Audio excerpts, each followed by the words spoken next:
கர்த்தருடைய நாமம் மகிமைப்படுவதாக. ஆண்டவராகிய இயேசு கிறிஸ்துவனுடைய இனிய நாமத்தினாலே அன்பின் வாழ்த்துக்கள்.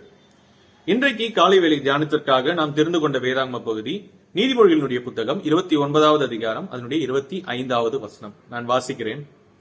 மனுஷனுக்கு பயப்படும் பயம் கண்ணியை வருவிக்கும், கர்த்தரை நம்புகிறவனோ உயர்ந்த அடைக்கலத்திலே வைக்கப்படுவான் என்று சொல்லி எழுதப்பட்டிருக்கு. இந்த வசனத்துல ஒரு விதமான எதிர்மறையான காரியங்களை குறித்து இங்கே பேசியிருக்கிறார்கள். அது என்ன?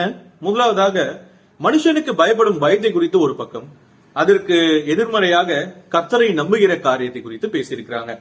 இரண்டாவதாக அது கண்ணியை வருவிக்கும் என்று சொல்லி சொல்லப்பட்டிருக்கு. அதற்கு எதிர்மறையாக ஒரு அடைக்கலமான இடத்திலே வைக்கப்படுவார்கள் என்று சொல்லி எழுதப்பட்டிருக்கு இல்லையா? fear of man, trust in the Lord, snare and safe இல்லையா? இந்த எதிர்மறையான காரியங்களை நாம் புரிந்து கொள்ளும் பொழுது இந்த வசனம் நமக்கு என்ன சொல்ல வருகிறது என்பதை புரிந்து கொள்ள முடிகிறது இல்லையா? மனுஷனுக்கு பயப்பட்டால் அது நமக்கு கண்ணியை வருவிக்கும், கர்த்தரை நம்பினால் நாம் பாதுகாப்பாக இருக்க முடியும் என்று சொல்லி வேதாகம் கூறக்கூடியதாக இருக்கிறது. இந்த வசனத்திலிருந்து நாம் தெரிந்து கொள்ளக்கூடிய 3 காரியங்களை மாத்திரம் நான் உங்கள் முன்பாக வைக்க வேண்டும் என்று சொல்லி விரும்புகிறேன். முதலாவதாக மனுஷனுக்கு பயப்படும் பயம், the danger of fear. சரியா? பயம் என்று சொல்லும் பொழுது அது ஆரம்ப காலகட்டத்தில் எங்க உருவானது? ஏதேன் தோட்டத்திலே. எப்பொழுது மனிதன் பாவம் செய்தானோ அப்பொழுது இந்த பயமானது உருவாக்கிவிட்டது, உள்ளே பிரவேசித்தது. உலகத்திற்குள்ளாகவும் சரி, மனிதனுக்குள்ளாகவும் சரி இல்லையா? கர்த்தர் தோட்டத்திலே உலா வரும் பொழுது ஆதாமை நோக்கி கூப்பிடும் பொழுது ஆதாம் சொன்ன விஷயம் என்ன? நான் உங்களுடைய சத்தத்தை கேட்டு பயந்து ஒளிந்து கொண்டேன் என்று சொல்லி சொல்லுகிறார். அப்போ பாவம் இருக்கக்கூடிய இடத்திலே பயம் இருக்கும் என்பதை நாம் முதலாவதாக புரிந்து கொள்ள வேண்டும். சரி, இந்த பயத்தை தான் கர்த்தர் என்ன செய்கிறார்? அவருடைய மரணத்தின் மூலமாக நமக்கு நீக்கி இருக்கிறார் இல்லையா? ஜீவ காலம் எல்லாம் மரணத்தை குறித்ததான பயம். அதே நேரத்திலே உலகத்திலே எப்படிப்பட்ட பயமாக இருந்தாலும் சரி, இதை எல்லாவற்றையும் கர்த்தர் கல்வாரி சிலுவையிலே அவர் மரித்து ஜீவனை விட்டு 3ஆம் நாள் உயிரோடு எழுந்ததினாலே எல்லாவற்றையும் நமக்கு நீக்கி இருக்கிறார். கர்த்தர் நம்மோடு இருக்கும் பொழுது இந்த பயம் என்கிற ஒரு விஷயம் இருக்க வேண்டிய அவசியம் இல்லை. சரியா? நாம் எதற்கெல்லாம் பயப்படுகிறோம்? ஹியூமன்ஸ், அதாவது மனிதர்களுக்காக நாம் அதிகமாக பயப்படக்கூடியவர்களாக இருக்கிறோம். மனிதர்கள் நம்மளை ஏதாவது செய்து விடுவார்கள் என்பதெல்லாம் அல்ல, அவர்கள் நம்மை குறித்து என்ன நினைத்து விடுவார்களோ, ஏதாவது ஒரு விஷயத்த நம்ம செஞ்சோம் அப்படின்னா அதை குறித்து தவறாக பேசி விடுவார்களோ. சரியா? சில நேரங்கள்ல நம்முடைய அன்றாடம் செய்யக்கூடிய விஷயங்களை குறித்து அவர்கள் ஏதாவது நினைத்துக் கொள்வார்களோ. இப்படி ஒவ்வொரு நேரமும் மனுஷன் எப்படியாக சிந்திக்கிறான், இவர்கள் என்ன நினைப்பார்கள், இவர்கள் என்ன சொல்லுவார்கள் என்று சொல்லி நாம் செய்யக்கூடிய பல காரியங்களிலே மனிதர்களுடைய வார்த்தைக்கு அல்லது அவர்களுடைய நினைப்பிற்கு நாம் பயந்து கொண்டே ஜீவிக்கக்கூடிய நிலைமையில நாம் அநேக நேரத்திலே இருக்கிறோம். இது என்ன செய்கிறது? கர்த்தருடைய சித்தத்திற்கு நேராக நாம் வாழுகிறதற்கு இது நமக்கு தடையை உண்டு பண்ணக்கூடியதாக இருக்கிறது. அநேக நேரங்களில் கர்த்தருடைய சித்தத்தை நாம் செய்ய முற்படும் பொழுது இவர்கள் என்ன சொல்லிவிடுவார்கள், இவர்கள் என்ன நினைத்து விடுவார்கள் என்கிற அந்த பயமானது அதை அப்படியே மூடி மறைத்து விடுகிறது. இதனுடைய விளைவு என்ன? நம்முடைய வாழ்க்கையிலே கர்த்தருடைய சித்தம் நிறைவேறாமல் இருப்பதுதான் இதனுடைய விளைவாக இருக்கிறது. அப்போ நாம் முதலாவதாக யோசிக்க வேண்டிய விஷயம் என்னவென்று சொன்னால், நாம் மனிதர்களுக்கு பயப்படக்கூடிய இந்த பயத்தை எல்லாம் நீங்கி வர வேண்டும். அதற்கு கர்த்தரிடத்திலிருந்து நாம் உதவியை பெற்றுக்கொள்ள வேண்டும். அது முதலாவதாக நாம் கற்றுக்கொள்ளக்கூடிய விஷயம். ஏனென்று சொன்னால் இந்த எல்லா பயமும் நமக்கு அதிகரிக்கும் பொழுது அது நமக்கு கண்ணியை வருவிக்கக்கூடியதாக இருக்கிறது. நாம் தானாக போய் மனிதர்கள் விழிக்கக்கூடிய வலையிலே சிக்கிக் கொள்ளக்கூடியவர்களாக இருப்போம் என்பதை வேதாகம் நமக்கு தெளிவாக சொல்லக்கூடியதாக இருக்கிறது. இரண்டாவதாக நாம் இங்கே வாசிக்கிறோம், ஒரு அழைப்பானது விடுக்கப்படுகிறது. The call to trust. கர்த்தரை நம்புவதற்கான ஒரு அழைப்பு. அது என்ன அழைப்பு? யாரெல்லாம் கர்த்தரை நம்புகிறார்களோ என்று சொல்லி அங்கே ஒரு வாக்கியமானது கொடுக்கப்படுகிறது. அப்போ நாம் என்ன செய்ய வேண்டும்? மனிதர்களுக்கு பயப்படுகிற அந்த பயத்தை மாத்திரமே நம்முடைய வாழ்க்கையில கொண்டிருக்க வேண்டுமா என்று சொன்னால் இல்லை. அதற்கு எதிர்மறையாக நாம் கர்த்தரை முழுமையாக நம்ப வேண்டியது அவசியமாக இருக்கிறது. இது இரண்டும் ஒன்றோடு ஒன்று சேராத விஷயங்களாக இருக்கிறது. ஒருவேளை மனிதர்கள் மீது பயம் நமக்கு இருக்கக்கூடியதாக இருக்கும் என்று சொன்னால் நாம் கர்த்தரை முழு மனதோடு கூட நம்ப முடியாது. ஒருவேளை நாம் கர்த்தரை முழு மனதோடு கூட நம்புகிறோம் என்று சொன்னால் மனுஷர்களுக்கு பயப்படக்கூடிய அந்த பயம் நம்முடைய வாழ்விலே நம்முடைய இருதயத்திலே இருக்காது என்பதை இந்த வசனம் நமக்கு தெளிவாக சொல்லக்கூடியதாக இருக்கிறது. நாம் யாருக்கு பயப்பட வேண்டும்? கர்த்தருக்கு பயப்பட வேண்டும். கர்த்தருக்கு பயப்படுவது என்று சொன்னால் என்ன என்பதை நாம் முதலாவதாக புரிந்து கொள்ள வேண்டும். அல்லது கர்த்தரை நாம் முழு மனசோடு கூட நம்புவது என்று சொன்னால் அது என்ன என்பதை நாம் முதலாவதாக புரிந்து கொள்ள வேண்டும். Trusting is sovereignty. கர்த்தருடைய அந்த வல்லமை அல்லது அவருடைய அதிகாரங்கள் என்ன என்பதை முழுவதுமாக நம்பக்கூடியவர்களாக நாம் இருக்க வேண்டியது அவசியம். நம்முடைய கர்த்தர் யாராக இருக்கிறார்? இந்த அகிலம் முழுவதையும் படைத்த தேவனாக நம்முடைய கர்த்தர் இருக்கிறார்.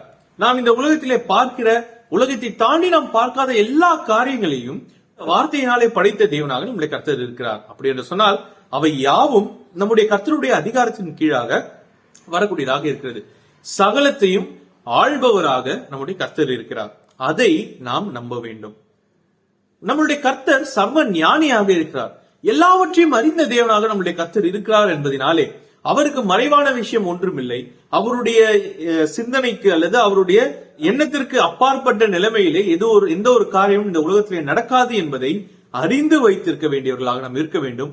அதை நம்பக்கூடியவர்களாக நாம் இருக்க வேண்டியது அவசியம். மூன்றாவதாக நாம் நம்ப வேண்டிய முக்கியமான விஷயம் என்னவென்று சொன்னால், கர்த்தர் நம்மையும் நம்முடைய வாழ்க்கையிலே நம்மை முழுவதுமாக அவர் நேசிக்கக்கூடியவராக இருக்கிறார் என்பதை நாம் நம்ப வேண்டியது அவசியமாக இருக்கிறது. கர்த்தர் அவருடைய ஜீவனை இந்த உலகத்திலே கொடுத்ததற்கான காரணமே நமக்காக தான். அது ஏன்? நம் மீது வைத்த அன்பினாலே.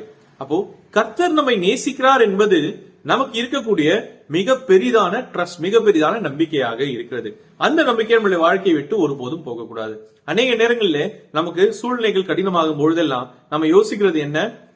கர்த்தர் நம்மை கைவிட்டாரோ, கர்த்தர் நம்மை விட்டு விலகி போயிட்டாரோ, கர்த்தர் நமக்கு அவருக்கு பிரியமில்லாத காரியத்தை ஏதோ நம்ம செஞ்சிட்டோம் அப்படின்னா இதனாலதான் கர்த்தர் என்னை கைவிட்டுட்டாரோ, இதனாலதான் கர்த்தர் என்னை விட்டு தூரம் விலகி போயிட்டாரோ என்று சொல்லி நம்ம யோசிக்கக்கூடியவர்களாக இருப்போம். மறந்துவிட வேண்டாம், கர்த்தர் நம்மை விட்டு விலகுகிறவர் அல்ல. நாம் அவரை விட்டு விலகதான் நமக்கும் கர்த்தருக்கும் நடுவாக தூரமானது, பிரிவினையானது மீண்டு கொண்டே போகும். அப்படி என்று சொன்னால் நாம் கர்த்தரோடு இருக்க வேண்டியது அவசியமாக இருக்கிறது. அவரை நாம் நம்பி அவர் இன்னும் நம்மை நேசிக்கிறார் என்கிற அந்த ஒரு விஷயம் நம்முடைய மனதில் இருக்கிறது என்று சொன்னால், அதை நாம் முழு நிச்சயமாய் நம்புகிறோம் என்று சொன்னால் அந்த நம்பிக்கையே பாதி போதுமானது. சரியா? சோ இரண்டாவதாக நமக்கு அந்த அழைப்பு, கர்த்தரை நம்ப வேண்டும் என்கிற அந்த அழைப்பு நமக்கு இந்த வசனம் மூலமாக கொடுக்கப்படுகிறது.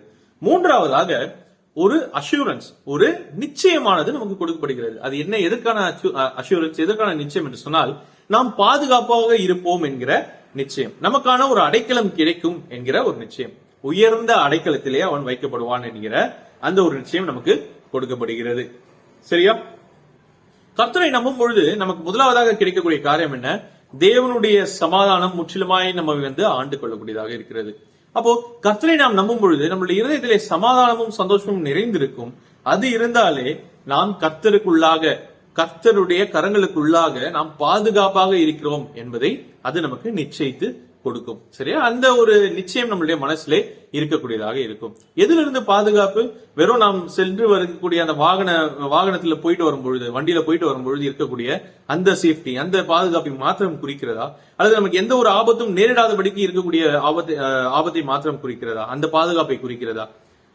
இது எல்லா பாதுகாப்பும் கர்த்தருடைய பிள்ளைகளுக்கு எதிராக வரக்கூடிய சொற்களாக இருக்கட்டும், செயல்களாக இருக்கட்டும், சிந்தனைகளாக இருக்கட்டும், எதுவாக வேண்டுமானாலும் இருக்கட்டும், இந்த எல்லா காரியங்களில் இருந்தும் நம்மை முற்றிலுமாய் பாதுகாக்கக்கூடிய கர்த்தராக நம்முடைய கர்த்தர் இருப்பார், அவரை நாம் நம்புகிறதுனாலே. ஆகையாலே இந்த வசனம் நமக்கு சொல்லுகிற பிரகாரமாக நம்மளுடைய இருதயத்தை நாம் ஆராய்ந்து பார்ப்போம். நாம் மனிதர்களுக்கு பயப்படுகிறோமா? அவர்களுடைய வார்த்தைக்கு, அவர்களுடைய சிந்தனைக்கு, அவர்களுடைய செயல்களுக்கு நாம் பயப்படக்கூடியவர்களாக இருக்கிறோமா? அல்லது கர்த்தர் மீது நம்பிக்கை உள்ளவர்களாக நாம் இருக்கிறோமா? நாம் மனிதர்களுக்கு பயப்படும் என்று சொன்னால் அது நமக்கு கண்ணியை கொண்டு வரக்கூடியதாக இருக்கும், ஆபத்தை கொண்டு வரக்கூடியதாக இருக்கும். அதுவே நாம் கர்த்தரை நம்பினோம் என்று சொன்னால் அவர் நம்மை உயர்ந்த அடைக்கலத்திலே வைக்கக்கூடிய தேவனாக இருக்கிறார் என்பதை நாம் மறந்துவிட வேண்டாம். இன்றைக்கு நம்முடைய இருதயத்தை நாம் ஆராய்ந்து பார்ப்போம். சரியா? அதே போல சங்கீதம் 28:7 இப்படியாக சொல்லப்பட்டிருக்கிறது, The Lord is my strength and shield. கர்த்தர் என்னுடைய பெலனும் என்னுடைய கேடகமாக இருக்கிறார். நாம் நம்முடைய இருதயம் அவரில் நம்பி இருக்கும் பொழுது அவர் நமக்கு அடைக்கலமான கர்த்தராக இருக்கிறார் என்று சொல்லி இந்த வசனம் நமக்கு சொல்லக்கூடியதாக இருக்கிறது. ஆகையாலே நாம் கர்த்தரை நம்பி நம்முடைய வாழ்க்கையிலே அவரிடத்திலிருந்து பாதுகாப்பை பெற்றுக் கொள்கிறதுக்கு கர்த்தர் நமக்கு உதவி செய்யட்டும்.